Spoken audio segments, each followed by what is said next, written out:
Au cœur de l'Europe, la Belgique est entourée par les Pays-Bas, l'Allemagne, le Grand-Duché de Luxembourg, la France et la mer du Nord. Au plan institutionnel, la Belgique a connu récemment une fédéralisation qui répartit les compétences entre l'État fédéral, 3 communautés et 3 régions. La Wallonie est une de ces 3 régions. Elle occupe 50% du territoire belge et accueille 30% de la population.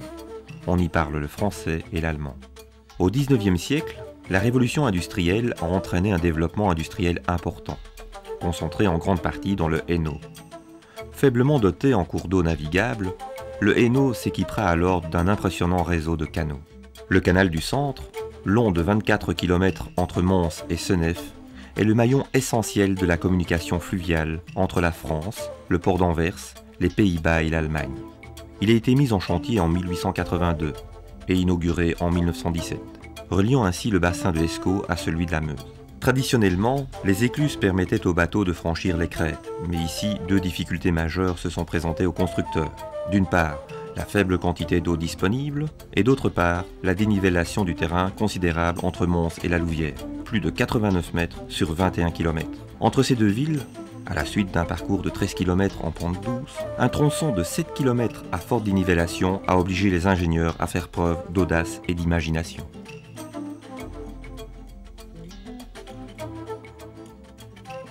Comment franchir une dénivellation de 68 mètres sans utiliser trop d'eau?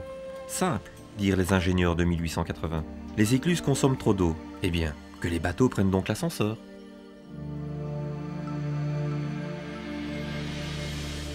La péniche se prépare à gravir les 68 mètres qui la séparent du sommet de la crête. 4 ascenseurs hydrauliques vont l'amener à ce niveau. Mais comment fonctionne un ascenseur? D'une conception révolutionnaire pour l'époque, les ascenseurs hydrauliques fonctionnent en totale autonomie, exclusivement grâce à l'énergie de l'eau mise sous pression. Ils se composent de 2 bacs en équilibre remplis d'eau, dont le mouvement est commandé selon le principe de la balance hydraulique. Chacun des 2 bacs est construit au sommet d'un piston. Chacun des pistons plonge dans un cylindre. Les 2 cylindres sont reliés par une tuyauterie. Au milieu de la tuyauterie, la vanne centrale peut être ouverte ou fermée.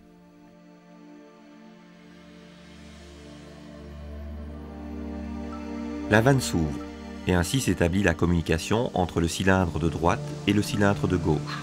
Sous la pression du bac le plus lourd, l'eau, à travers ce tuyau, est refoulée vers l'autre cylindre. Le piston de gauche est poussé vers le haut.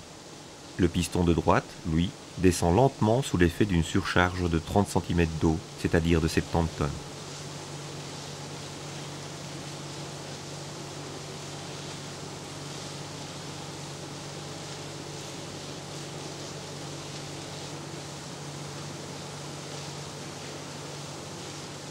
Un ascenseur hydraulique fonctionne comme une balance.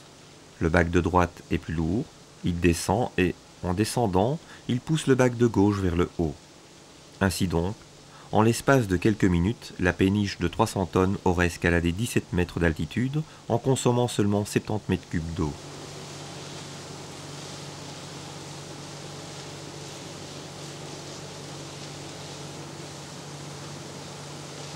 En réalité, le bac ascendant s'est arrêté 30 cm plus bas que le bief supérieur. De cette façon, lors de l'ouverture des portes, l'eau du canal s'introduit dans le bac.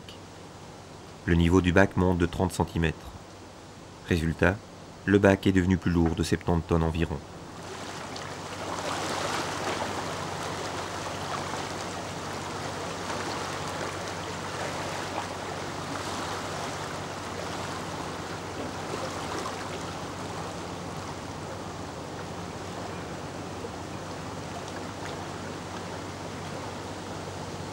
Grâce à cette surcharge, c'est maintenant le bac de gauche qui est devenu plus lourd. C'est lui qui en descendant poussera le bac de droite vers le haut. Dès que le bac est redescendu, on doit enlever la surcharge. Le bac doit perdre ses 70 tonnes d'eau pour lui permettre d'être à son tour poussé vers le haut.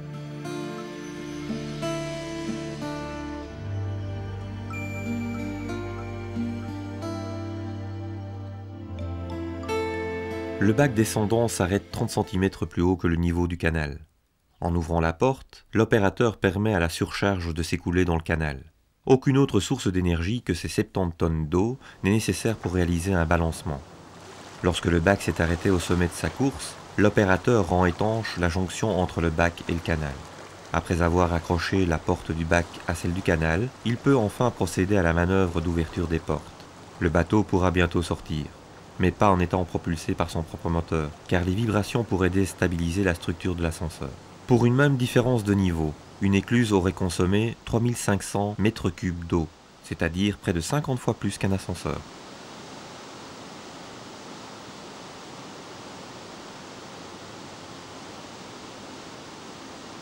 Dès que la péniche se trouve hors du bac, elle peut poursuivre son chemin et, peu après, elle franchira de la même manière une nouvelle dénivellation de 17 mètres.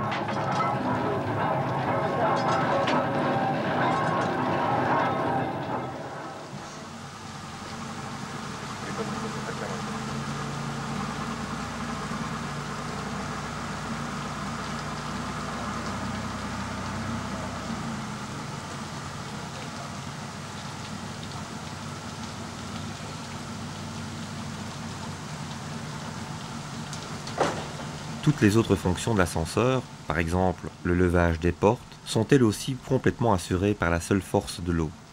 C'est dans la salle des machines toutes proches que se fabrique l'énergie nécessaire. Nous y trouvons deux turbines, sortes de roues à aubes, qui sont alimentées par de l'eau venue de la partie haute du canal. Lorsque la vanne est ouverte, l'eau pénètre dans la turbine et entraîne un mouvement rotatif. Mais d'où vient cette eau? C'est ici, tout en haut de l'ascenseur, que l'eau est captée. Elle sera amenée 34 mètres plus bas par une grosse conduite de près d'1 mètre de diamètre. Des vannes permettent d'envoyer l'eau vers l'une ou l'autre des turbines.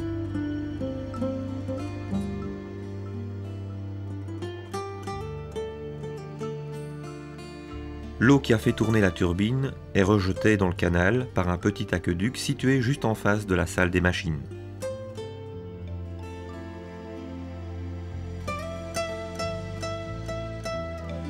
Le mouvement rotatif de la turbine est transformé en mouvement linéaire horizontal par une bielle.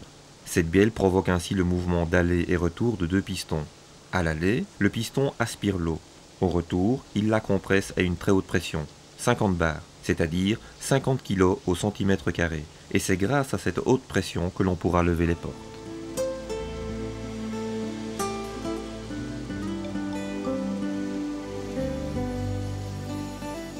Afin que la machine ne doive pas tourner en permanence, on a construit un accumulateur de pression entre la turbine et le système de levage des portes. À mesure que la turbine compresse l'eau, une masse de 80 tonnes disposée au sommet d'un piston vertical est poussée vers le haut.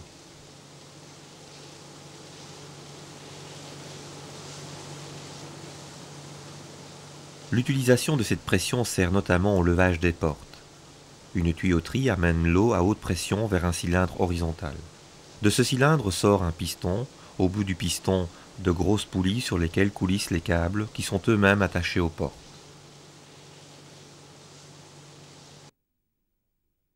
L'opérateur ouvre la vanne de la haute pression.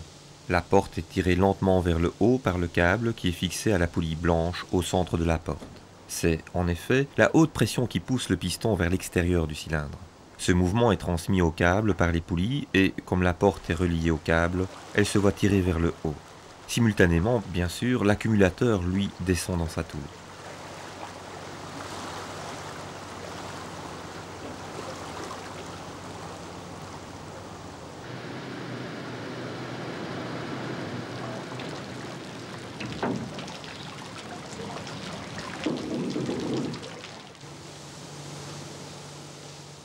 Afin d'éviter que le bateau ne passe sous une porte de 25 tonnes pendue à un seul câble, un taquet de sécurité vient bloquer la porte.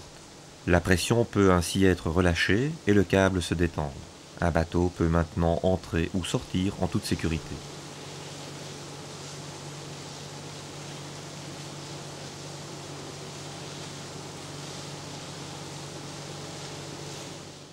Pour fermer la porte, il faut d'abord légèrement la remonter, enlever le taquet et la laisser redescendre. C'est donc maintenant le poids de la porte qui, par l'intermédiaire des câbles, repousse le piston à l'intérieur du cylindre. Simultanément, l'eau qui a servi à transmettre la haute pression pour le levage de la porte est rejetée au canal.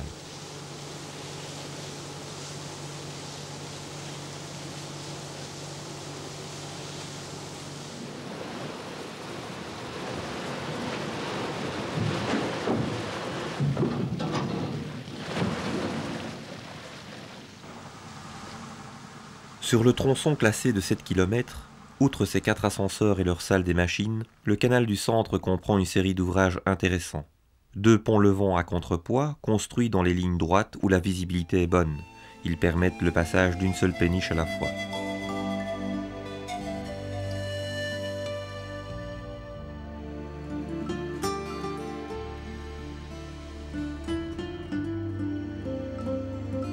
Deux ponts tournants à volant manuel, construits dans les courbes où la visibilité est très limitée, qui permet à 2 péniches de se croiser tout en franchissant le pont.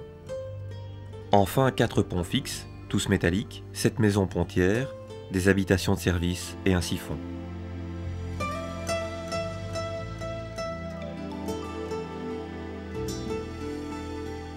Le canal est une oasis de nature au milieu du bassin industriel du centre. Il accueille, chaque année, des dizaines de milliers de visiteurs qui viennent prendre l'ascenseur à bord d'une flottille de bateaux et qui découvrent la richesse de ces trésors naturels, historiques et techniques au fil de l'eau.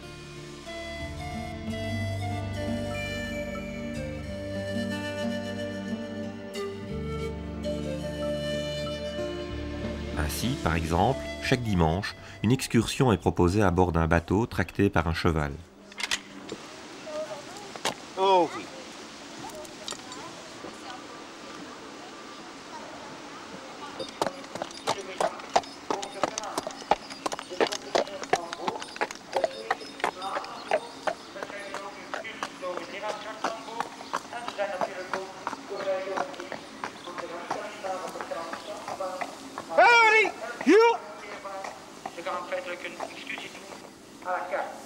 Découvrons le canal du centre, de l'aval vers l'amont et du bas vers le haut.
Actuellement, le canal à 300 tonnes est devenu trop petit.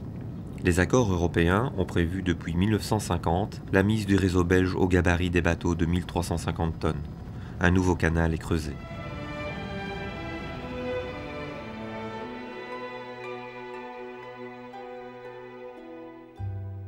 Le chantier de Strépitieux, un ascenseur géant, est en cours de construction. À lui seul, il remplacera les 4 anciens ascenseurs et 2 écluses. Les bateaux de 1350 tonnes franchiront en une seule fois une dénivellation de 74 mètres. Arrivés au sommet de cet ascenseur géant, ils poursuivront leur parcours grâce à un pont-canal qui assurera la liaison avec le bief de Crète.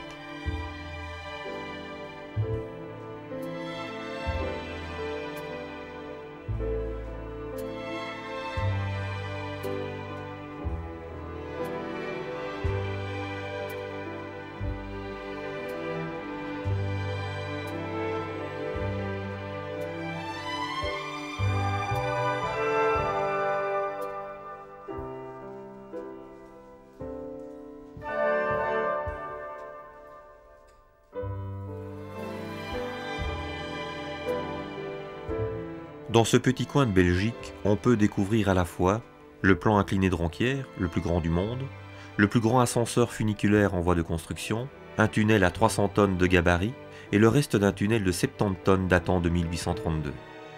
Sans oublier les 4 ascenseurs hydrauliques en parfait état de marche, dans leur état originel inchangé depuis plus de 70 ans.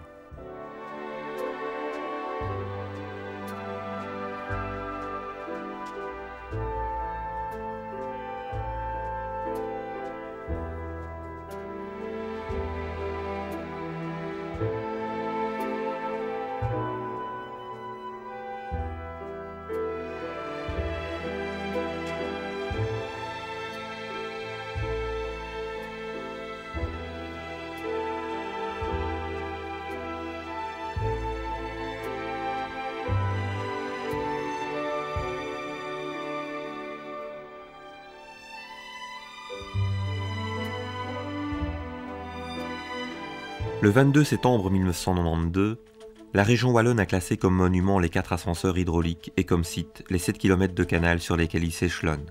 Aux alentours, une zone de protection est appelée à garantir une évolution harmonieuse des abords des biens classés. La définition de la zone de protection correspond à la notion de zone tampon définie par l'UNESCO.